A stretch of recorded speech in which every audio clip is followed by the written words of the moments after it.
Hello friends, good morning. मैं Sanjay sir आपका welcome करता हूं अपने चैनल संजय क्लासेस में। बच्चों, जैसे कि मैंने आप लोगों को कमिटमेंट करी थी कि मैं आपको रिविजनरी वीडियोस प्रोवाइड कराऊंगा सीए फाउंडेशंस की भी। तो बच्चों, मैं यहां पर कोशिश कर रहा हूं कि आपके लिए मैक्सिमम रिविजनरी वीडियोस दे पाऊं। और आज 12 मई है 2020। कोशिश करूंगा कि इस मंथ में मैं आपको सारी वीडियोस प्रोवाइड कर सकूं। ठीक है।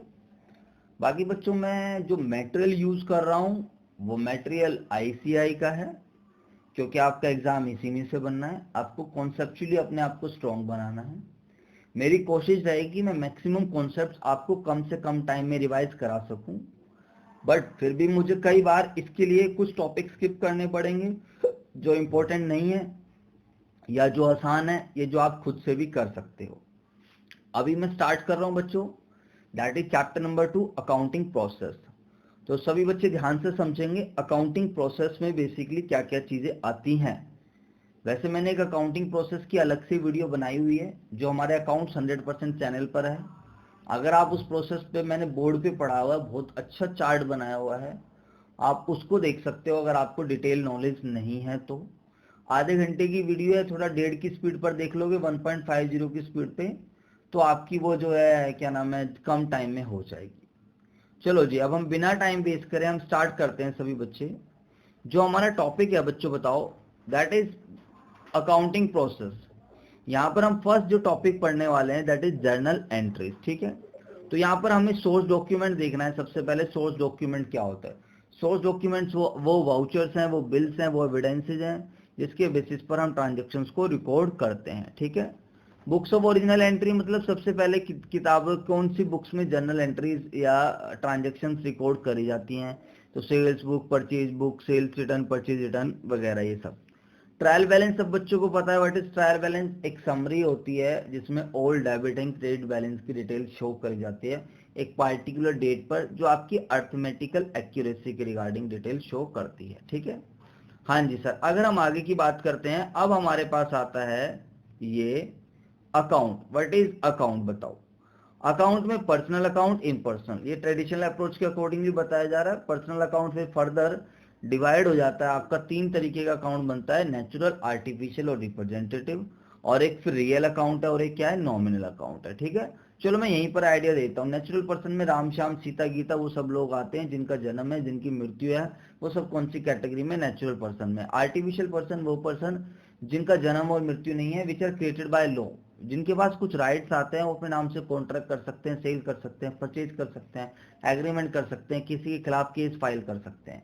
एंड रिप्रेजेंटेटिव पर्सन में वो अकाउंट आते हैं जो रिप्रेजेंट टू अ पर्सन और to a group of person. For example, जैसे कि मैं अगर आपसे बात करता हूँ कि सैलरी आउटस्टैंडिंग, देखो सैलरी जो नॉमिनल अकाउंट वो एक्सपेंसिव है, बट जब हम सैलरी आउटस्टैंडिंग की बात करेंगे तो बेसिकली सैलरी आउटस्टैंडिंग क्या होगा?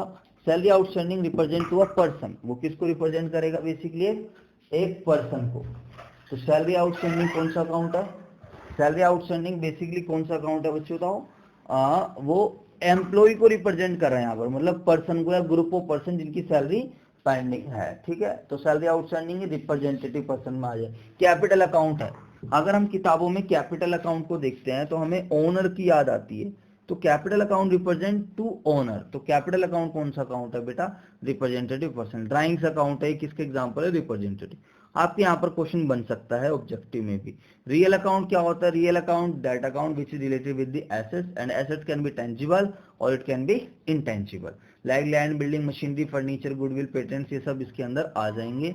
And nominal account, what is nominal account? That account which is related with the expenses, losses, income, revenues and gains, उसको हम क्या बोलेंगे बेटा? Nominal account. ठीक है सर।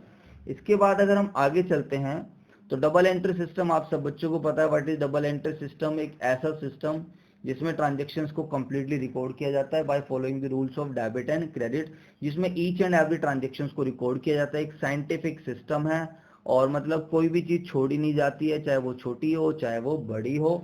और हम कंप्लीटली, ये जो डबल एंट्री सिस्टम के थ्रू ही तो पूरा प्रोसेस फॉलो होता है। आइडेंटिफिकेशन ऑफ ट्रांजेक्शन्स, मेजरमेंट, फिर रिकॉर्डिंग, क्लासिफिकेशन, समराइजिंग, फिर एनालिसिस, इंटरप्रिटेशन, ये सारा पार्ट किसका है बेटा, डबल एंट्री सिस्टम का। एडवांटेज आप इसको पढ़ सकते हो कि यार एक साइंटिफिक सिस्टम है, सारी ट्रांजेक्शन रिकॉर्ड होती है, प्रॉफिट जो निकाला जा रहा है वो सही होता है ना, और can be ascertain eight the end of the year. Financial position, बच्चों ध्यान रखना, प्रॉफिट पता चलता है हमें प्रॉफिट एंड लॉस अकाउंट से, यानी कि statement of profit and loss से, एंड फाइनेंशियल पोजीशन हमें पता चलती है बैलेंस शीट से। और the system permits accounts to be kept in such manner as necessary and afford significant information for the purpose of control, मतलब controlling करने के लिए सिग्निफिकेंट इन्फॉर्मेशन भी प्रोवाइड कराता है टाइम टू टाइम, जो भी हमें चाहिए वो हमें टैली से सब मिल जाए। रिजल्ट ऑफ द ईयर में भी compared with the previous year comparison possible है। अब इसके बाद हम बात करते हैं अकाउंट। बच्चों देखो ये आप लोगों ने पढ़ा है और आप 11th से पढ़ते हो, सर आपने यही चैप्टर क्यों स्टार्ट करा, ये तो आसान चैप्टर है। बच्चों बात आसान या मुश्किल की नहीं होती, बात यह है कि आप लोगों को समझ कितना आता है, ये पॉइंट है हमारे लिए। तो बच्चों अकाउंट का मतलब क्या होता है, अकाउंट का मतलब है account is a place where all similar nature transactions can be recorded. ठीक है, account is a place where all similar nature transactions can be recorded, मतलब अकाउंट एक समरी होती है ऑल सिमिलर नेचर ट्रांजेक्शंस की। जैसे कि अगर मैं बात करता हूं कि कैश अकाउंट की, तो इन कैश अकाउंट में you will find all transactions of cash. Bank account की बात करेंगे तो you will find all the records of bank. तो what is account, account is a summary of all similar nature transaction. और एक account दो part में divide होता है, जैसे कि आप सब बच्चों ने बनाया है, ये हमारा एक लेफ्ट हैंड साइड पार्ट होता है और एक ये राइट हैंड साइड है। जो लेफ्ट हैंड साइड पार्ट होता है उसको हम बोलते हैं डेबिट, एंड जो राइट हैंड साइड पार्ट होता है हम उसको क्रेडिट। तो डेबिट एक लेफ्ट हैंड साइड पार्ट है, क्रेडिट राइट हैंड साइड। जो हमारा इटालियन वर्ड डेबिटो से डिराइव हुआ है, क्रेडिट कहां से डिराइव हुआ है, इटालियन वर्ड क्रेडिटो से। अगर हम किसी अकाउंट के डेबिट साइड में एंट्री डालते हैं तो ये कहा जाता है अकाउंट इज डेबिटेड, और अगर हम किसी अकाउंट के क्रेडिट साइड में एंट्री डालते हैं तो ये कहा जाता है अकाउंट इज क्रेडिटेड। ठीक है बच्चों, बताओ इतनी नॉलेज आपके लिए काफी है, आप इसको क्या कर सकते हो बच्चों, देख सकते हो, पढ़ सकते हो, ज्यादा डीप में मत जाना, ऊपर ऊपर से पढ़ना, कुछ क्वेश्चंस वगैरह आप लोग देख सकते हो, मैं अपने हिसाब से करा दूंगा। जैसे कि कैश अकाउंट है, अब कैश क्या है, देखो आपको मॉडर्न अप्रोच के अनुसार अगर मैं बताऊं तो कैश क्या होती है, हमारी एसेट्स, और एसेट्स के बैलेंस क्या होते हैं, डेबिट। खैर ये सारी चीजें अभी आने वाली हैं, टेंशन ना लो। और जब जब हमारा कैश बढ़ेगा, जब जब हमारी एसेट्स बढ़ेगी तो हम उसकी एंट्री कहाँ दिखाएंगे, डेबिट साइड। और जब जब हमारी एसेट्स क्या होगी, कम होगी, तो हम उसकी कहाँ दिखाएंगे, एंट्री क्रेडिट साइड। ये खाली कैश के लिए नहीं है, जितनी भी हमारी एसेट्स है उन सब एसेट्स के लिए ही ये सब होता है। अब जैसे यहाँ पर ओपनिंग बैलेंस है, इन सबसे पैसा आया, इन सबसे पैसा गया, ये सब ये बस खाली आपकी फाउंडेशन के लिए है। इसके बाद क्या कहता है, here we talk only one account, namely cash. Let us now see to make T accounts when assets when liability, मतलब अब कह रहा है और अकाउंट्स की बात करते हैं। इनिशियल इन्वेस्टमेंट बताओ, अब आप सीए वाले बच्चे हो यार, इनिशियल इन्वेस्टमेंट तो कैश बढ़ रहा है और हमारी कैपिटल बढ़ रही है, तो कैश बढ़ेगा और कैपिटल क्या होगी, बढ़ जाएगी। ठीक है, अब कैपिटल क्रेडिट साइड में डाल रहे हैं। चलो जी सर, अगर हम आगे की बात करते हैं तो इसके बाद क्रेडिटर्स, अगर हम पेमेंट मारेंगे क्रेडिटर्स को तो क्रेडिटर्स कम हो जाएंगे, वो देखो। डेबिट एंड क्रेडिट का मतलब मैंने आप लोगों को समझा दिया, ठीक है, इसमें अब एज सच मेरे समझाने वाला कुछ नहीं है। ठीक है, अब हम यहाँ पर इन्होंने एक, आपने 11th क्लास में अकाउंटिंग इक्वेशन पढ़ी थी ना, अकाउंटिंग इक्वेशन के अनुसार एसेट्स बराबर क्या होता है, कैपिटल प्लस लायबिलिटीज। ये इक्वेशन हमारी साल के स्टार्टिंग में भी अप्लाई होती है और साल के एंड में भी अप्लाई होती है। ठीक है, इसमें ध्यान रखना, जब आप इसको साल के स्टार्टिंग में अप्लाई कर रहे हो तो आपको ओपनिंग डाटा लेना है, और जब आप साल के एंड में अप्लाई कर रहे हो तो आपको कौन सा डाटा लेना है, क्लोजिंग डाटा लेना है। अगर आपको एसेट्स लायबिलिटीज गिवन है तो कैपिटल निकल जाएगी, कैपिटल या एसेट्स गिवन है तो लायबिलिटीज निकल जाएगी। आईसीआई जो स्टार्टिंग में ले रहा है उसको A0 E0 या फिर S0 से इंडिकेट कर रहा है, या जो भी है ना, C0 से, और लास्ट वाले को A1 से यहाँ पर। ठीक है बच्चों, बताओ आगे की। और हमारा प्रॉफिट निकालने का तरीका, कई तरीके होते थे। प्रॉफिट्स बराबर closing capital minus opening capital. अगर ओनर ने कोई ड्राइंग से एडिशनल कैपिटल नहीं करी है तो हमारा प्रॉफिट कैसे निकलता था, closing capital minus opening capital. But अगर ओनर ने ड्राइंग्स करी है तो फिर प्रॉफिट्स अलग तरीके से निकलता था। क्लोजिंग कैपिटल में हम ड्राइंग्स को ऐड करते थे, उसमें से माइनस करते थे ओपनिंग कैपिटल, माइनस करते थे एडिशनल कैपिटल। ठीक है बच्चों, बताओ। चलो जी सर, इसके बाद अगर हम आगे चलते हैं, अच्छा प्रॉफिट निकालने का एक तरीका और होता था, रेवेन्यू में से एक्सपेंसेस माइनस करते थे हम लोग। ठीक है सर, हाँ जी सर, कोई प्रॉब्लम नहीं है। इसके बाद वो क्या कहना चाह रहा है, we have also seen that change on one side is accounting equation में एसेट्स हमेशा किसके बराबर रहते हैं, कैपिटल प्लस लायबिलिटीज के। तो हम इसको देख लेते हैं। स्टार्टेड बिजनेस विद कैश, तो कैश बढ़ गया, इधर से कैपिटल बढ़ गई। बोरोड, पैसा लोन लिया है तो एसेट्स तो बढ़ेगी लेकिन साथ में लायबिलिटीज बढ़ जाएगी। विथड्रॉ फ्रॉम बिजनेस, बिजनेस से पैसा निकाल लिया तो मेरा कैश कम हो जाएगा, कैश के साथ साथ कैपिटल कम हो जाएगा। लोन रीपेड, लोन पहले लिया था, एक्चुअली हम लोन के लिए रीपेड क्यों यूज करते हैं, क्योंकि लोन हमने लिया था पहले, अब हम उसकी पेमेंट कर रहे हैं। क्रेडिटर्स के लिए हम क्या नाम है कभी रीपेड वर्ड यूज नहीं करते हैं, क्योंकि क्रेडिटर्स को हम खाली पेमेंट करते हैं, उसको कोई रीपेमेंट का स्कोप नहीं होता है। I hope this is clear. ठीक है बच्चों, जब लोन की रीपेमेंट करी तो पैसा चला गया, कैश चला गया, यानी कि एसेट्स कम हो गई, साथ में लायबिलिटीज भी कम हो गई। ठीक है, अब यहाँ पर आप इसको एनालिसिस कर सकते हो, समझाने की कोशिश कर रहा है कि हमारी एसेट जो है वो किसके बराबर है, कैपिटल प्लस लायबिलिटीज के। यानी कि ये एक डबल एंट्री सिस्टम की बातें बता रहा है और ये बता रहा है कि हमेशा बराबर होगा। इसी वजह से आपकी बैलेंस शीट भी टैली होती है, ध्यान रखना बच्चों। लॉजिकली जब हम पूछते हैं ना कि बैलेंस शीट क्यों टैली होती है तो उसका रीजन यही रहता है। ठीक है बच्चों, आगे की हम चर्चा करते हैं। इसके बाद जो हमारे पास है, अच्छा चलो छोड़ो, इसको देख लेना बच्चों, ज्यादा आगे तो नहीं आ गया मैं, सॉरी। ठीक है, ये सब बेकार की बातें हैं, आपको पास टाइम हो तो आप देख सकते हो, बाकी सीधा रूल पे आते हैं। आप ना आईसीआई को बोलो बच्चों मेरे पास टाइम लगेगा, एक्चुअली यार मेरी खुद की भी स्टडीज होती है, मैं सीए फाइनल में हूँ, तो थोड़ा सा यार मेरे पास टाइम की थोड़ी शॉर्टेज होती है। अगर मेरे को टाइम लगा तो बच्चों मैं आपके लिए ना आरटीपी वगैरह भी मैं आपको सोल्व करा दूंगा। अब पढ़ा तो हम काफी टाइम से रहे हैं, बस थोड़ा अपनी पर्सनल स्टडीज की वजह से भी इतना टाइम नहीं निकल पाता रिविजनल वीडियोस के लिए भी। चलो ये वाले रूल की अगर हम बात करते हैं तो ये मॉडर्न अप्रोच के रूल बन गए। देखो आपने पढ़ा था एसेट्स होती है एक्सपेंस, कैपिटल, लायबिलिटीज, रेवेन्यू। ठीक है, और एक और रह गया हाँ ठीक है, एसेट्स के बैलेंस क्या होते हैं, डेबिट, बढ़ाना है तो डेबिट। तो रूल क्या बनेगा, increase in assets are debit, decrease in assets are credit. यानी कि जिस अकाउंट के जो बैलेंस है अगर हम उसी तरफ एंट्री करते हैं तो वो अकाउंट बढ़ जाता है, और अगर हम उसके अपोजिट साइड एंट्री करते हैं तो वो अकाउंट क्या हो जाता है, कम हो जाता है। अगर हम एक्सपेंसेस की बात करते हैं तो एक्सपेंसेस के बैलेंस क्या होते हैं, डेबिट। अगर हमने एक्सपेंसेस को बढ़ाना है तो हमें डेबिट करना पड़ेगा। बच्चों अकाउंट में एक बात ध्यान रखना, जिस चीज के जो बैलेंस होंगे हमें उसी तरफ एंट्री करनी पड़ेगी। जैसे कि ये है हमारे पास, अगर किसी चीज के डेबिट बैलेंस यानी किसी अकाउंट के डेबिट बैलेंस है तो अगर हम उसको बढ़ाएंगे तो हमें डेबिट साइड एंट्री करनी पड़ेगी, और अगर हमने उसको कम करना है तो हम क्रेडिट साइड एंट्री करेंगे। ठीक है बच्चों, लायबिलिटीज के बैलेंस क्या होते हैं, क्रेडिट, बढ़ाना है तो क्रेडिट, ये लिखा हो, increase in liabilities are credit and decrease are debit. ठीक है, और कैपिटल के बैलेंस भी क्या होते हैं, क्रेडिट, कैपिटल को बढ़ाना है तो क्रेडिट, लायबिलिटीज और कम करना है तो डेबिट। इंक्रीज इन एक्सपेंसेस, जब हमने किसी एक्सपेंसेस को बढ़ाना है तो डेबिट, और क्या करेंगे, डिक्रीज क्रेडिट। तो एक चीज यही है कि जिस अकाउंट के जो बैलेंस है अगर हम उसी तरफ एंट्री करेंगे तो वो अकाउंट बढ़ जाएगा। इंक्रीज इन रिवेन्यू, रिवेन्यू के बैलेंस होते हैं, रिवेन्यू इनकम के बैलेंस क्रेडिट, और इसको जब हम कम करना होगा तो डेबिट। ठीक है बच्चों, I hope this is clear. बच्चों देखो ये मॉडर्न अप्रोच, इन रूल्स को हमेशा ध्यान रखना लाइफ टाइम, तभी आप अकाउंट्स में अच्छा कर सकते हो। तो एसेट्स हो गया, एक्सपेंस हो गया, एसेट्स एक्सपेंस के डेबिट बैलेंस होते हैं, कैपिटल, लायबिलिटीज, रेवेन्यू, इनके बैलेंस क्या होते हैं, क्रेडिट होते हैं।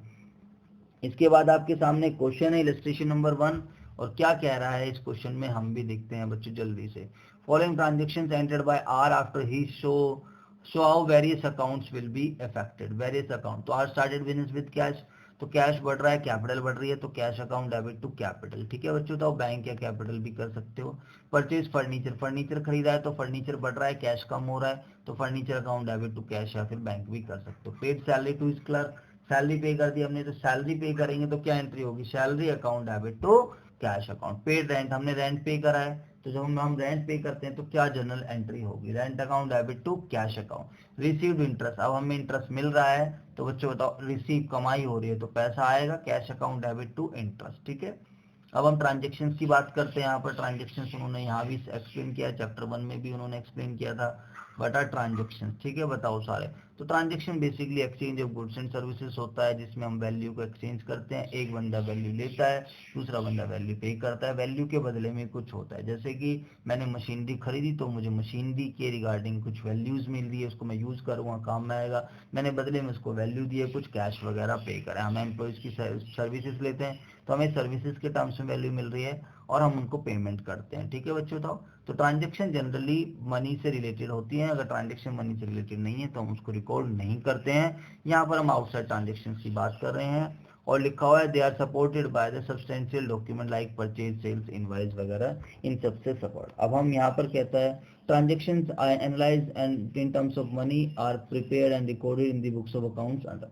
तो जो मनी की टर्म्स में मेजर कर सकते हैं उसी को हम किताबों में रिकॉर्ड करते हैं। अब यहाँ पर इन्होंने दो अप्रोच सिखाई, एक ट्रेडिशनल अप्रोच और एक अकाउंटिंग इक्वेशन अप्रोच। ठीक है सर, अब हम आगे की चर्चा करते हैं, सभी बच्चे ध्यान से समझेंगे। अकाउंटिंग इक्वेशन अप्रोच में आपको वही वाली बात ध्यान रखनी है कि एसेट्स बराबर क्या होती है, कैपिटल प्लस लायबिलिटीज। ठीक है, अब आपको यहाँ पर देखना है कि कौन सा आइटम से आपकी एसेट्स बढ़ रही है, कौन से कैपिटल और कौन से लायबिलिटी। इसको हम एक एग्जाम्पल के थ्रू समझ लें तो ही ज़्यादा बेटर है, ऐसे ये सारी कहानियाँ पढ़ने में तो बहुत टाइम लग जाएगा। आप पढ़ना चाहो तो पढ़ सकते हो बच्चों। कैपिटल को इक्विटी बोला जाता है, तो ये हमारा लायबिलिटीज का पोर्शन है और नीचे हमारे पास एसेट्स का पोर्शन है। ठीक है sir, I hope this is clear. हाँ जी सर, ये क्लियर है, आगे चलो। अब हम देखते हैं क्वेश्चन क्या समझाना चाह रहा है। अब वो कह रहा है मान लीजिए तो फिर now let us at the end of the period, वो पोजीशन बता रहा है 2500 हमारे हाथ में कैश है, ट्रेड पेबल है, लोन है, यानी कि ये पोजीशन बता रहा है eight the end of the year. Capital ये कैश एसेट्स ये बता रहा है और लायबिलिटीज ये बता रहा है। ठीक है सर, अब अगर हम एसेट्स में से लायबिलिटीज घटा देंगे तो ऑब्वियस सी बात है हम लोगों को क्या मिल जाएगी, कैपिटल मिल जाएगी, क्योंकि कैपिटल क्या होती है, एसेट्स माइनस लायबिलिटीज। ठीक है बच्चों, बताओ। या फिर एसेट्स बराबर क्या होती है, कैपिटल प्लस लायबिलिटीज। अब यहाँ पर 5300 में से इन्होंने 3800 रुपए घटाए हैं, तो कितने का आ रहा है कैपिटल, नहीं 5300 में से 1500 घटाए हैं तो कैपिटल कितने की आई है, 3800 रुपए की आई है। और अगर कैपिटल मेरी 3800 रुपए की है तो बच्चों ओपनिंग कैपिटल मेरी कितने की थी, वो आप पिछले पेज पे देख लेना।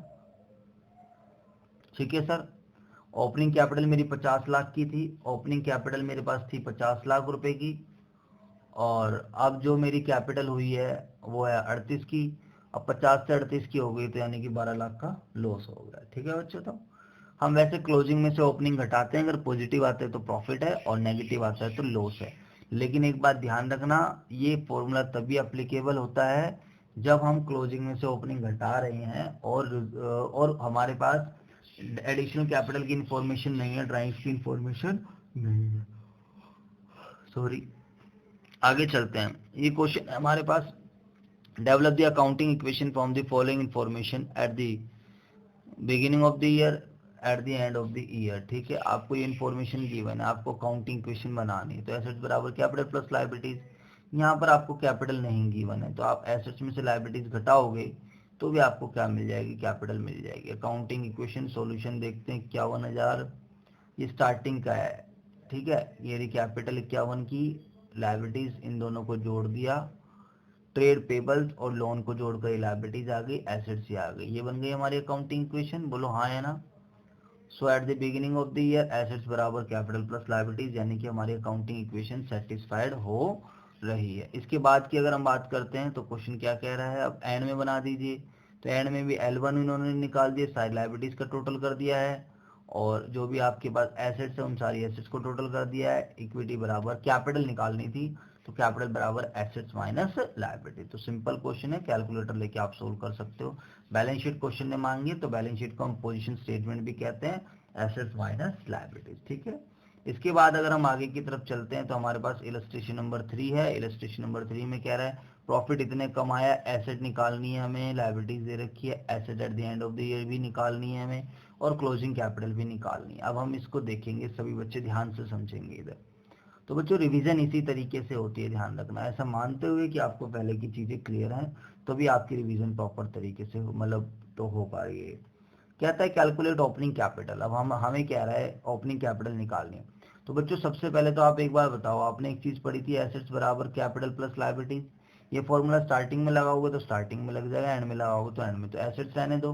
अब आपको कैपिटल पता है साल के स्टार्टिंग की क्लोजिंग कैपिटल नहीं, क्लोजिंग कैपिटल पता है, और लायबिलिटीज तो पता है, लायबिलिटीज एट द बिगिनिंग 12,000, तो चलो लायबिलिटीज तो मिली। अब ना तो मुझे एसेट्स पता और ना मुझे कैपिटल, तो कुछ ना कुछ तो पता होना चाहिए। क्लोजिंग कैपिटल नीचे दे रखी है 35, नीचे ले रखा है टोटल लायबिलिटीज इंक्लूडिंग कैपिटल, क्या दे रखा है, total liabilities including capital eight the end of the year. इस चीज का क्या मतलब है बताओ सारे बच्चे, यानी कि बिजनेस की जो टोटल लायबिलिटीज है जिसके अंदर कैपिटल भी शामिल है साल के एंड में, वो कितने की है, 50 की। यानी कि अगर मैं आपसे बात करूं हमारे जो, जबकि क्लोजिंग कैपिटल हमारे पास खाली कितने की है, 35 की है, बोलो हाँ है ना। तो यानी कि मैं अगर यहां से लायबिलिटीज घटा दूं और तो मेरा 15,000 की नहीं बच जाएगी कैपिटल मिलाकर, क्योंकि वो टोटल लायबिलिटीज बोल रहा है इंक्लूडिंग कैपिटल। तो eight the end of the year मेरे हिसाब से 15,000 रुपए की आ जानी चाहिए, आपकी लायबिलिटीज आ जानी चाहिए। जवाब दो बेटा, क्योंकि मुझे क्या बोलते हैं, क्योंकि मुझे 35 की क्लोजिंग कैपिटल तो पता ही है ना ऑलरेडी। हाँ, अब 35 की क्लोजिंग कैपिटल 5,000 का प्रॉफिट हुआ है, यानी कि साल की स्टार्टिंग में कैपिटल कितने की होगी, 30 की होगी। अब हम इस चीज को देखते हैं, सभी बच्चे ध्यान से समझना, अच्छा पॉइंट है। तो liabilities at the end of the year 15 मिल गई, टोटल 50 थी इंक्लूडिंग कैपिटल, क्लोजिंग कैपिटल घटा दी तो liabilities at the end of the year मिल गया है। क्वेश्चन ने मांगा क्या था, asset at the end of the year. तो asset at the end of the year क्या होता है, कैपिटल प्लस लायबिलिटीज। कैपिटल तेरी कितने की है, 35 की, हाँ या ना, ये निकाली तो है। प्लस लायबिलिटीज कितने की है, 15,000 रुपए की। चलो जी, ओपनिंग कैपिटल भी हमने निकाल दी थी बेटा 30,000 की, दिखाऊं, मांगा था ना, नहीं assets in the beginning of the year. हाँ, तो assets in the beginning capital plus liabilities, liabilities 12 है और ओपनिंग कैपिटल कितने की हो जाएगी, 35 में से 5 घटा के 30, ये रहा ना 42, ये रहा। चलो जी, नहीं समझ में आया तो मेरे को कमेंट सेक्शन में पूछ लेना, वरना मेरा नंबर होगा आपके पास 9716980980, आप वहां पर भी ट्राई कर सकते हो व्हाट्सएप के माध्यम से। अब ट्रेडिशनल अप्रोच में आपके अकाउंट 3 तरीके के हैं, personal, natural person, artificial person, representative, ये सब मैं समझा चुका हूँ। इम्पर्सनल में रियल एंड नॉमिनल, ठीक है। पर्सनल में राम श्याम सीता गीता जिसकी जन्म और मृत्यु होती है, ये नेचुरल पर्सन में आता है। आर्टिफिशियल में बैंक, कंपनी, फाइनेंशियल इंस्टीट्यूशन, और उसके बाद रिप्रेजेंटेटिव पर्सन में सैलरी आउटस्टैंडिंग या फिर रेंट आउटस्टैंडिंग, किसी इनकम या एक्सपेंसेस के सामने एक्रूड या एडवांस वर्ड लग जाए तो वो क्या बन जाता है, रिप्रेजेंटेटिव पर्सन, ठीक है। Impersonal account, what is impersonal account, impersonal account is that account which is not related with the person, और impersonal account में real account आ जाएगा, nominal account, real account is that account which is related with the assets, assets में tangible भी आ जाएगा और intangible भी, land building plant machinery furniture वगैरह सब आ जाएगा, गुडविल सॉफ्टवेयर वगैरह। नॉमिनल अकाउंट में expenses, losses, income, gains, revenues, ठीक है। अच्छा सर एक बार रूल बता दो पर्सनल अकाउंट, पर्सनल अकाउंट का रूल होता है ट्रेडिशनल अप्रोच के अनुसार debit the receiver credit the giver, यानी कि कोई एसेट्स आई तो सॉरी कोई भी पर्सन अगर हमारे से कोई चीज रिसीव करेगा तो हम उसको डेबिट करेंगे, एंड अगर हम किसी पर्सन को कोई चीज देंगे तो हम उसको क्या करेंगे, क्रेडिट करेंगे। तो debit the receiver credit the giver. इसके बाद अगर हम बात करते हैं तो रियल अकाउंट, रियल अकाउंट का क्या रूल है बच्चे बताओ। रियल अकाउंट का रूल हम लोगों ने पढ़ा था, रियल अकाउंट का रूल होता है debit what comes in, credit what goes out, यानी कोई एसेट्स अगर मेरे पास आई है तो हम उसको डेबिट करेंगे, कोई एसेट्स अगर मेरे पास से गई है तो हम उसको क्रेडिट करेंगे। नॉमिनल अकाउंट का रूल क्या होता है, debit all expense and losses, credit all income and gains. Sir ये यहाँ पर भी लिखा हुआ मैंने समझा दिया। अब example, started business with cash, तो पैसा आ गया, कैपिटल आ गई, तो cash account debit to capital या बैंक टू कैपिटल भी कर सकते हो। वेजेस एंड सैलरी पेड, तो वेजेस एंड वेजेस क्या होती है हमारे एक्सपेंसेस, तो debit all expense and losses, salary pay करते कैश। रेंट रिसीव, रिसीव हो रहा है तो पैसा आया, कैश है bank debit to rent receive. Purchase goods on credit, अब हमने सामान खरीदा है तो परचेज, बच्चों ध्यान रखना जब कभी भी हम गुड्स परचेज करते हैं तो परचेज को अब क्या करते हैं, expenses, debit all expenses and losses. देखो यहाँ पर परचेज मेड है तो डेबिट लिखा हुआ, एक्सपेंसेस बिल्कुल सही कर दिया भाई साहब ने, पहले ये रियल बता रहा था। उसके अलावा अगर हम बात करते हैं क्रेडिटर्स, क्योंकि हमने उधार खरीदे, सप्लायर भी लिख सकते हैं, क्रेडिटर्स भी लिख सकते हैं। Sold goods 8,16,000 payment received in cheque, तो bank account debit to sale. जब कभी भी हम गुड्स परचेज करेंगे तो हमेशा परचेज अकाउंट बनाएंगे, जब कभी हम गुड्स सेल करेंगे तो हमेशा सेल्स अकाउंट बनाएंगे। Okay sir, no problem. As per modern approach ही हमने पहले ही सिखा चुके हैं। आपके पास एसेट अकाउंट 5 तरीके का होता है, एसेट्स, लायबिलिटीज, कैपिटल, रेवेन्यू और एक्सपेंस। ये ड्राइंग्स का होता नहीं, इन्होंने अलग से बनाया हुआ है, drawings is a part of capital एक तरीके से, ठीक है बच्चों बताओ। बाकी एसेट्स के बैलेंस क्या होते हैं, डेबिट, सेम साइड एंट्री करेंगे तो बढ़ जाएगी। एक चीज ध्यान रखना, रूल ऑफ तराजू होता है, तराजू में जिस तरफ कोई आइटम रखा उसी तरफ एंट्री करेंगे तो वो चीज बढ़ जाएगी, और अगर उसके अपोजिट साइड एंट्री करेंगे तो वो चीज कम। एसेट्स के बैलेंस डेबिट, बढ़ाना है तो डेबिट, कम करना है तो क्रेडिट। लायबिलिटीज के बैलेंस क्रेडिट, बढ़ाना है तो क्रेडिट, कम करना है तो डेबिट। कैपिटल के balance credit, same side entry करेंगे तो बढ़ जाएगा क्रेडिट, अपोजिट साइड एंट्री करेंगे तो कम हो जाएगा डेबिट। ठीक है बेटा, एक्सपेंडिचर डेबिट, बढ़ाना है तो डेबिट, कम करना है तो क्रेडिट। ड्राइंग्स डेबिट, बढ़ाना है तो डेबिट, कम करना है तो credit. I hope this is clear. ठीक है बच्चों, बताओ। Yes sir. बच्चों ये बहुत ज्यादा इंपॉर्टेंट चीज है मेरे हिसाब से, क्योंकि अगर आप अकाउंट्स में डेबिट एंड क्रेडिट में कंफ्यूज हो तो बच्चों फिर आपको प्रॉब्लम रहेगी। तो इसलिए प्लीज, इसलिए मैंने सबसे पहले यही चैप्टर कराया है कि सर हमें प्रॉब्लम ना रहे। जर्नल, इसके बाद क्या कहता है, journal. Journal is a book in which transactions are recorded. Journal is a book in which transactions are recorded date wise. यहाँ पर हम ट्रांजेक्शंस को डेट वाइज रिकॉर्ड करते हैं, जैसे कि 1 2 3 4 5 6 7 8। तो systematic, that is in chronological order में हम ट्रांजेक्शंस को रिकॉर्ड करते हैं। ठीक है बच्चों, तो the liquor transaction are first entered in the books in which a debit and they are called subsidiary book. Recording of transaction in journal as journalizing the entries in it is a book of original entry. Book of original entry भी बोला गया है। General journal, special, देखो general journal जिसमें normally हम सारी journals को record कर रहे हैं। स्पेशल जर्नल जैसे कि परचेज बुक हो गई, सेल्स बुक हो गई, ये सब हमारी क्या हो जाएगी, जिसमें हम स्पेशल टाइप ऑफ ट्रांजेक्शन्स को रिकॉर्ड कर रहे हैं। इसके बाद जनरल का format, date, particulars, LF, debit, credit, इन सब का आपको जरूर ध्यान रखना। और आप 11-12 से आपने अकाउंट्स पढ़ी है तो ऑब्वियस सी बात है आप ये सब चीजें आपको पता होगा। ठीक है सर, जब भी हम जनरल बनाते हैं तो रूल क्या होते हैं, सबसे पहले ट्रांजेक्शन्स को 2 पार्ट में तोड़ो, 2 अकाउंट्स में तोड़ो, उसके ऊपर ये पता लगाओ कि वो पर्सनल है, रियल है या नॉमिनल है, या तो ट्रेडिशनल अप्रोच लगाओ या फिर मॉडर्न अप्रोच लगाओ, फिर रूल्स को अप्लाई करो। एंड रूल्स की एप्लीकेशन करने के बाद फिर देखो, जैसे कि हमने मशीनरी परचेज करी तो machinery account debit to cash, इसमें हमने 2 पार्ट में तोड़ा, मशीनरी और कैश। तो मशीनरी आ रही है तो एसेट बढ़ रही है तो हम डेबिट करेंगे, कैश जा रहा है तो कैश कम हो रहा है तो हम क्रेडिट करेंगे। Points to be taken while recording are transaction in the journal. ठीक है, ये सब मैंने समझा दिया आप लोगों को, प्लीज देख लेना। अब जैसे कि यहाँ पर मोहन ने बिजनेस कमेंस किया है तो बैंक अकाउंट डेबिट टू क्या हो रहा है, मोहन हो रहा है। आगे की चर्चा करते हैं, मैं सीधा ये ट्रांजेक्शन पढ़ूंगा और इसको bank account debit to Mohan capital, या फिर कैपिटल भी लिख सकते हो, मोहन नहीं आया खाली। इसके बाद की अगर मैं आप लोगों से बात करता हूं तो सभी बच्चे यहाँ समझेंगे ध्यान से। इधर 25,000 रुपए बैंक से निकाल लिए तो बैंक से पैसा निकलेगा तो मेरा कैश बढ़ जाएगा, तो cash account debit to bank. Furniture purchase किया है तो फर्नीचर परचेज करेंगे तो furniture account debit to cash है bank. Purchase goods for cash 4 lakh, अब purchase account debit to bank. देखो ऐसा ही क्या कह रहा है, अगर क्वेश्चन साइलेंट है तो आप बैंक ही यूज करो, कैश खरीद रहे हैं तो भी वो बैंक यूज कर रहा है तो आप कैश की जगह बैंक भी यूज कर सकते हो। इसके अलावा क्या कहता है, purchase goods for ₹10 lakh on credit from messrs Narayan brothers, तो purchase account debit to messrs Narayan brothers, ये हमारा एक्सपेंसेस, ये हमारी liability. Sold goods to messrs Ram and company, तो Ram and company received in cheque, इस चीज को ध्यान रखो, पैसा हमें मिल गया है तो bank account debit to sales account. Sold goods to Ramesh on credit, तो डेटर बढ़ जाएंगे तो Ramesh debit to sales account. Okay sir, no problem. आगे चलते हैं, receive cheque from Ramesh, Ramesh से हमें चेक मिल गया तो bank account debit to Ramesh. Paid rent, rent pay कर दे तो rent account debit to cash या फिर बैंक। 22,000 रुपए की सैलरी पे कर दिया है तो salary account debit to cash या बैंक। 22,000 रुपए का इंटरेस्ट मिल रहा है 2,20,000 का तो bank account debit to interest. While transaction, logic तो बता दो बच्चों, लॉजिक किसी चीज का समझना है तो मेरे से पूछ लेना, रिवीजन ये सबकी तो लॉजिक नहीं बता सकता। चलो इसका बता दे रहा हूँ, पैसा आया तो बैंक बढ़ जाएगा और हमारी इंटरेस्ट, हमारी कमाई है तो क्रेडिट हो जाएगी। उसके अलावा हमने सैलरी पे करी तो सैलरी अकाउंट डेबिट हो। ठीक है बच्चों, था ये देख लेना। यार आप सीए वाले बच्चे हो, इतना तो मैं मान सकता हूँ कि आपको आता है। अब कहता है इलस्ट्रेशन नंबर 4 में से साहिल है और डबल एंट्री सिस्टम के आधार पर अकाउंटिंग ट्रेडिशनल, साहिल ने कैपिटल लगाई है तो कैश बढ़ जाएगा, बैंक बढ़ जाएगा, साथ में कैपिटल बढ़ जाएगी। लोन लिया है तो कैश बढ़ जाएगा, लायबिलिटी बढ़ जाएगी। ठीक है, सॉरी कैश विदड्रॉन है तो माइनस हो जाएगा दोनों का दोनों। लोन लिया है तो कैश बढ़ जाएगा, लायबिलिटी बढ़ जाएगी। सैलरी पे करिए, सैलरी आउटस्टैंडिंग है तो सैलरी पे करने से कैश कम हो जाएगा, बैंक कम हो जाएगा। सैलरी आउटस्टैंडिंग है तो कैपिटल में से माइनस भी करेंगे और पे को भी, क्योंकि एक्सपेंसेस है, प्रॉफिट्स को कम करेगा। फर्नीचर परचेज और एक लायबिलिटी भी आ जाएगी जो हमने पेमेंट नहीं करी है।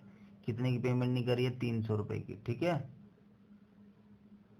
चौथा 300 रुपए की, सॉरी सैलरी 300 की पे कर दी है, 100 रुपए की पे नहीं करी, वो आ जाएगा। फर्नीचर परचेज 500, तो कैश में से माइनस और फर्नीचर में प्लस। ठीक है बच्चों, अब वो क्या कहना चाह रहा है कि एनालाइज करके दिखाओ। एनालाइज मतलब अब इसकी जर्नल बनवा रहा है। अब आप बताओ पहले वाले की जर्नल क्या बनाओगे, फटाफट बताओ सारे बच्चे। Bank account debit to capital, दूसरे वाले की जर्नल क्या बनाओगे, ड्राइंग्स अकाउंट डेबिट टू क्या, नहीं कैश विड्रॉन फ्रॉम बैंक है ना, तो बैंक से पैसा निकाल रहा है तो एंट्री क्या बनाओगे, बैंक से पैसा निकालो तो कैश बढ़ेगा, cash account debit to bank हो जाएगा। ठीक है मेरे दोस्त, लोन लिया है तो लोन लेंगे तो bank account debit to mister Wise, Wise loan का कर देंगे या कैश भी कर सकते हो। उसके अलावा क्या है, सैलरी पे करे तो salary account debit to cash या फिर सैलरी पेबल। सैलरी पेबल 100 रुपए की है, कैश जो हमने पे करा है वो 300 रुपए का है और सैलरी हमारी 400 रुपए की है।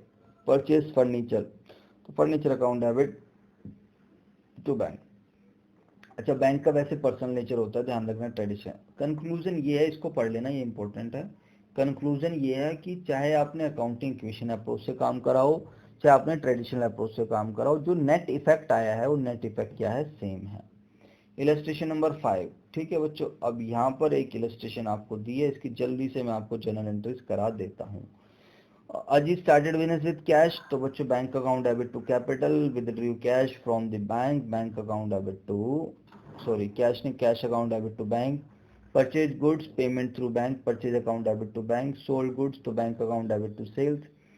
Purchase furniture paid by cheque, furniture account debit to bank. Sold goods to Arvind, Arvind debit to sales. Purchase goods from Amrit, purchase account debit to Amrit. Return goods to Amrit, debit to purchase return. This one he received from 2300 रुपये full settlement. अब यहाँ पर आपको देखो 2300 रुपये मिल रहे हैं, ऊपर देखो हमने अरविंद को सामान कितने का बेचा था, 2400 रुपये का।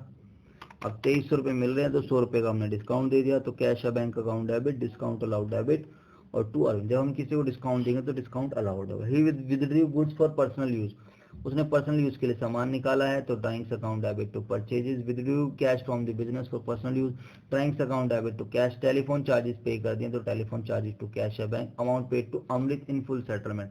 अब देखो अमृत को भी हमने पैसे देने, अमृत से सामान खरीदा था 10,000 रुपये का, 500 रुपये का हमने वापस कर दिया तो 9,500 का बच गया था, तो अमृत डेबिट टू कैश और टू डिस्काउंट रिसीव्ड आ जाएगा। अगर हमें डिस्काउंट मिल रहा है तो कमाई, वरना तो हमारी डिस्काउंट दे रहे हैं तो वो हो जाएगा। ठीक है बच्चों, हाँ जी sir, this is very much clear और नो डाउट। इलस्ट्रेशन नंबर 6, अब आपसे पूछ रहा है कि इनकी नेचर बताओ। State the classification of the accounts, traditional and equation. अब ट्रेडिशनल और यानी कि मॉडर्न अप्रोच, अकाउंटिंग इक्वेशन को मॉडर्न अप्रोच भी कहते हैं। बिल्डिंग क्या होती है बच्चों, पहले ट्रेडिशनल से बताते हैं। बिल्डिंग एसेट्स है तो रियल, परचेज हमारा क्या होता है, एक्सपेंसेस। देखो यहाँ पर रियल बता रहा है, वैसे परचेज हमारा एक्सपेंसेस होता है, नॉमिनल में आता है। सेल्स ऐसे रियल कह रहा है तो रियल कर लेना। सेल्स की बात करते हैं तो सेल्स को भी देखो वो रियल की बात कर रहा है यहाँ पर। ठीक है बच्चों, बताओ। एक्चुअली वो एडजस्टेड परचेज को आईसीआई बोलता है नॉमिनल, जिसमें ओपनिंग स्टॉक और क्लोजिंग स्टॉक की एडजस्टमेंट हो जाती है, उसको आईसीआई नॉमिनल बोलता है बच्चों। ठीक है जी, लेकिन अब वो नॉर्मल परचेज कर रहा है तो उसको, ठीक है सर। चलो यार मैं साथ के साथ बताता हुआ चल रहा हूँ। फिर परचेज हमारी एसेट्स हो गई है, यहाँ पर क्या बोल सकते हो कि अकाउंटिंग इक्वेशन में हम स्टॉक दिखाते हैं ना, स्टॉक आता है तो उसको एसेट मान रहा है। बैंक एफडी यहाँ पर पर्सनल है, यहाँ पर एसेट है। रेंट हमारा नॉमिनल एक्सपेंसेस होता है, यहाँ भी एक्सपेंस है नॉमिनल। रेंट हमारा एक्सपेंसेस। रेंट आउटस्टैंडिंग, देखो रेंट आउटस्टैंडिंग में यहाँ पर ध्यान रखना रिप्रेजेंटेटिव पर्सनल अकाउंट है और यहाँ पर तो लायबिलिटी अकाउंट है। कैश हमारा रियल अकाउंट है, ये यहाँ पर हमारा एसेट्स अकाउंट है। देखो मैंने बताया ना ये वाला पॉइंट अच्छा था। एडजस्टेड परचेज को आईसीआई क्या बोलता है, नॉमिनल। इस चीज को देखो ध्यान से सारे बच्चे, क्योंकि एडजस्टेड परचेज बच्चों को पता नहीं होती है। इसमें ओपनिंग स्टॉक और क्लोजिंग स्टॉक एडजस्ट रहता है। जब हम परचेज के अंदर हम ओपनिंग स्टॉक प्लस कर देते हैं, क्लोजिंग स्टॉक माइनस, यानी कि वो एक तरीके से ये वो परचेजेज है जो हमारी यूज में आई है, समझ में आया, यानी कि जितने का हमारा सामान सेल हो गया एक तरीके से। क्लोजिंग इन्वेंट्री की बात करते हैं तो रियल, इन्वेस्टमेंट रियल, रियल है तो एसेट्स, एसेट्स तो ये अकाउंटिंग इक्वेशन अप्रोच है और ये traditional approach. Sales tax payable बेटा हमने पे करना है सेल्स टैक्स डिपार्टमेंट को, तो लायबिलिटी अकाउंट है हमारे लिए, और वैसे पर्सनल अकाउंट।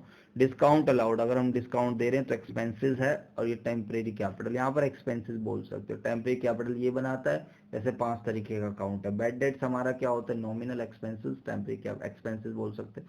कैपिटल हमारा पर्सनल अकाउंट है, यस सर कैपिटल ही जाएगा। ड्राइंग्स पर्सनल अकाउंट है, यहाँ पर कैपिटल में चला जाएगा, ठीक है।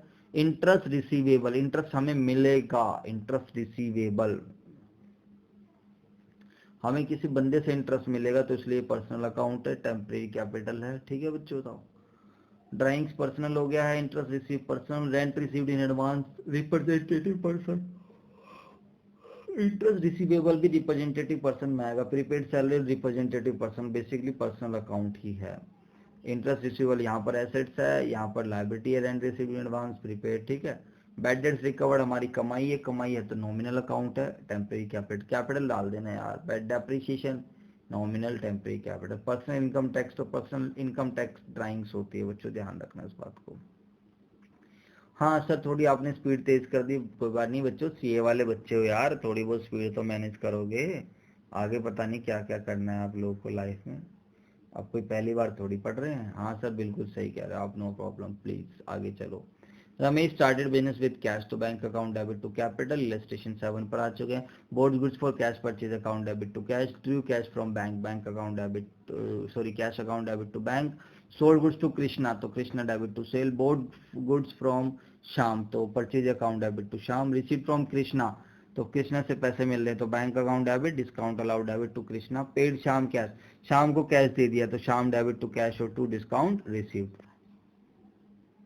और इसके अलावा cash sale for the month, हमने कैश सेल पे करी है, सॉरी कैश सेल हुई है तो cash account debit to sale. Rent pay करा है तो rent account debit to rent debit, salary debit to cash. देखो यहाँ पर कंबाइंड एंट्री हो रही है, दो एंट्री, दो या दो से ज्यादा अकाउंट डेबिट क्रिएट हो रहे हैं, इसको हम कंपाउंड जनरल एंट्री बोलते हैं। 24 में भी जनरल कंपाउंड थी और 28 में भी। ओके सर, अरे क्या बात है, क्या बात है, चैप्टर खत्म। अरे वेरी गुड, कॉन्ग्रेचुलेशन। ट्रांजेक्शन्स का एडवांटेज क्या है, जनरल के क्रोनोलॉजिकल ऑर्डर में रिकॉर्ड होता है, जनरल आर सपोर्टेड बाय, किसी नरेशन से सपोर्ट होती है, जरूर लिखना होता है। तो साइंस साइड वाले भी समझ सकते हैं, आर्ट्स वाले भी समझ सकते हैं। मेरा कहने का मतलब है कि नरेशन देख के पढ़े लिखे लोग भी नहीं समझ जाएंगे। मतलब सर साइंस और आर्ट्स वाले, अरे मेरा मतलब उन्हें अकाउंट्स की इतनी नॉलेज नहीं होती है, बट फिर भी वो समझ सकते हैं। आगे से समरी जरूर पढ़ेंगे हर चैप्टर की, समरी में काफी कुछ मिलते हैं। The accounting process start with the recording of transactions, the recording is based on double entry system, the book is called journal entry as a first, next step is to post the entries. अब अगली chapter में हम laser पढ़ेंगे। मतलब sir आप ऐसे जल्दी जल्दी सारा करा दोगे? हाँ जी कोशिश करूंगा। अभी भी मेरा इसमें बच्चों 45 मिनट लग चुके हैं, एंड आप भी एक स्टूडेंट हो, मैं भी एक स्टूडेंट हूँ, आप समझते हो कि टाइम की कितनी इंपॉर्टेंस है। Still I will try to upload maximum videos. Multiple choice question, rent pay to the landlord, तो rent account debit to cash होगा तो इसकी एंट्री बनाएंगे, कहाँ क्रेडिट होगा, कैश में। In case of debts becoming bad debts amount will be, तो इसकी जनरल एंट्री क्या होगी, bad debts account debit to debtor, यानी कि डेटर मेरे कम होंगे, यानी कि ट्रेड रिसीवेबल कम होगा। इसके बाद जो हमारे पास क्वेश्चन है थर्ड, कहता है ए से हमें ए लिमिटेड हैज ₹35, डेटर से 35 का, मोहन से जनवरी 20 मोहन ने पार्शियल पेमेंट कर दी 21। देखो पार्शियल पेमेंट कर रहा है वो, यानी कि ये नहीं कि बाकी बैड डेट्स हो गया है, पैसे मिलेंगे बाद में मिलेंगे। जनरल एंट्री, तो जनरल सिंपल बना लो, जब वो पार्शियल पेमेंट करेगा तो bank account debit to debtor. अब क्रेडिट टू द कैश ये तो गलत है, क्रेडिट टू द अकाउंट्स ये सही है कि अकाउंट रिसीवेबल में हम क्रेडिट कर देंगे, बैंक अकाउंट या कैश डेबिट टू डेटर, यानी कि ये कम हो जाएगा। Which financial statement represent the accounting equation, तो ऑब्वियस सी बात है बैलेंस शीट रिप्रेजेंट करती है। Which one is the odd one, odd मतलब जो एक इन दोनों में थोड़ा अलग सा हो। ऑफिस फर्नीचर इक्विपमेंट एक जैसा है, फ्री और लैंड एंड बिल्डिंग एक जैसा है, इन्वेंट्री ऑफ, तो ये इन दोनों से अलग है। The bad debts, the debts written off as bad recover subsequently recovered हो जाता है, तो उसकी एंट्री बनाते हैं cash account debit to bad debts recovered, तो credited to the bad debts recovered. In double entry system every business transaction effect two accounts आएगा। Sale of goods for Ram for cash should be debited to, बताओ journal entry क्या होगी, Ram debit to, journal entry क्या होगी, Ram debit to cell, तो राम को debit कर देंगे। आई होप सब बच्चों को समझ आ गया होगा, आप लोगों ने कंटेंट हमारा एंजॉय करा होगा। एंड हाँ, अगर आपको वीडियो अच्छी लगे लगी तो प्लीज लाइक कीजिए, कमेंट की। अबे ये क्या हो रहा है, प्लीज लाइक। भाई साहब हमने तो इस पे काम भी नहीं करा, चलो कोई नहीं। Please like share and comment, ठीक है बच्चों बताओ। एंड अगर आप लोगों को कोई भी डाउट है तो बच्चों आप लोग मेरे से डाउट भी पूछ सकते हो। एंड अगर आपको हमारी वीडियोज अच्छी लगती है तो प्लीज अपने दोस्तों को रिकमेंड करिए, कमेंट करके बताइए। अगर आपके कमेंट्स आए तो मैं नेक्स्ट वीडियो बनाऊंगा, अदरवाइज मैं नेक्स्ट वीडियो नहीं बनाऊंगा। अगर आपने सीए फाउंडेशन के 10 बच्चों के कमेंट्स आने जरूरी हैं तभी बच्चों मेरी नेक्स्ट वीडियो आएगी, ठीक है बच्चों बताओ। एंड सर जो मेरा नंबर है बच्चों, मैं आपको अपना नंबर दे देता हूँ। मेरा नंबर है 9716980980। आप इस नंबर पर व्हाट्सएप के माध्यम से मेरे से डाउट्स पूछ सकते हैं। एंड संजय क्लासेस और अकाउंट्स 100% के आप सभी सोशल मीडिया पर जुड़ सकते हैं, जैसे कि Facebook, WhatsApp, Instagram, Telegram, Twitter. And please दोनों चैनल को सब्सक्राइब जरूर करें। Thank you very much.